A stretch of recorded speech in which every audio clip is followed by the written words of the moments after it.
Some stakeholders are urging the government to implement robust and decisive measures to tackle the country's persistent waste and sanitation challenges. This, they say, is crucial in resolving the sector's ongoing issues, especially as cities and communities continue to struggle with poor waste management and increasing failed. ChannelOne News' Philip Nilate reports. Despite the government's ongoing efforts to ensure a cleaner nation, including the introduction of several policies and initiatives, sanitation challenges continue to worsen. Institutions mandated to oversee the sector appear to be underperforming, even as the private sector expresses readiness to support government efforts.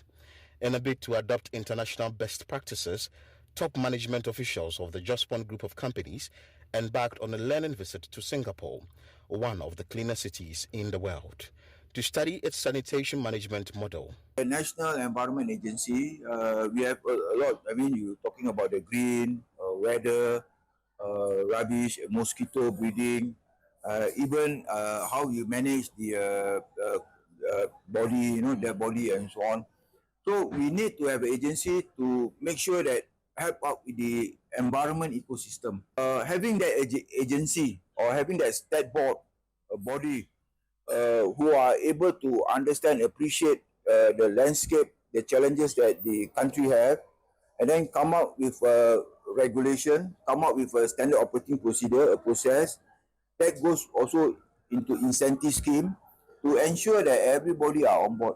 Dr. Peter Dagadu, Managing Director of Waste Landfill Company, emphasized the urgent need for a centralized body to regulate and enforce sanitation policies effectively. A central coordinating authority is the way to go, and that is what several countries that have been intentional on solid waste management should not be considered as a bureaucratic activity, but it's a strategic imperative that will centralize leadership. The fragmented nature of how several agencies and ministries all deal with waste management in Ghana. The team was also given a guided tour of its eco-digester system, which uses microbial digestion to convert food waste into water, liquid nutrients, and solid organic fertilizer, demonstrating innovative methods for sustainable waste processing. Following presentations by these companies, Doris Kweko Ejay, Managing Director of Zoom Lion Private Services, proposed that Ghana adopt a direct waste billing system where waste collection fees are collected directly from citizens to improve service delivery. Very brilliant system they have here in Singapore, which is working for them. So it's making the waste contractors very effective.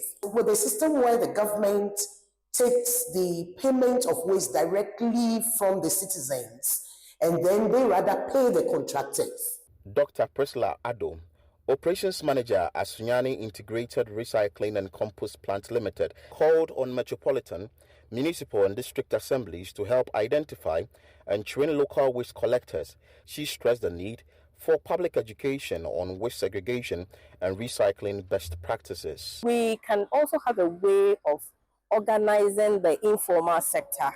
And now people are doing it on individual basis, individual interest and all that.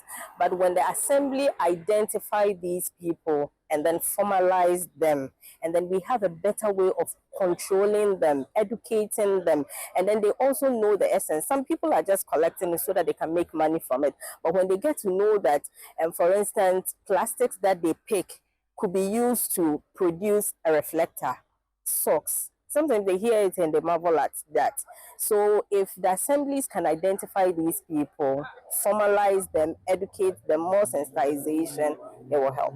Singapore incinerates 90% of its waste, with only 10% going to landfills. Although this process generates energy, the primary goal is to conserve the country's limited land resources. The team visited Keppel Cigars towards waste-to-energy plant, Singapore's 5th incineration facility, to observe this approach firsthand. The primary objective of waste-to-energy plant is really treating the waste, right? To actually overcome our waste issue, our landfill is out. We don't have enough land, especially for Singapore. That's where we look into this solution, reduce the volume of waste. All the food that have been served to us very minimal plastic used, except the water bottle that we saw as plastic. Every other packaging material is made of paper. We can explore that in Ghana to reduce the amount of single-use plastics within our environment. Reporting for Channel One News, I am Philip Nilate, Singapore.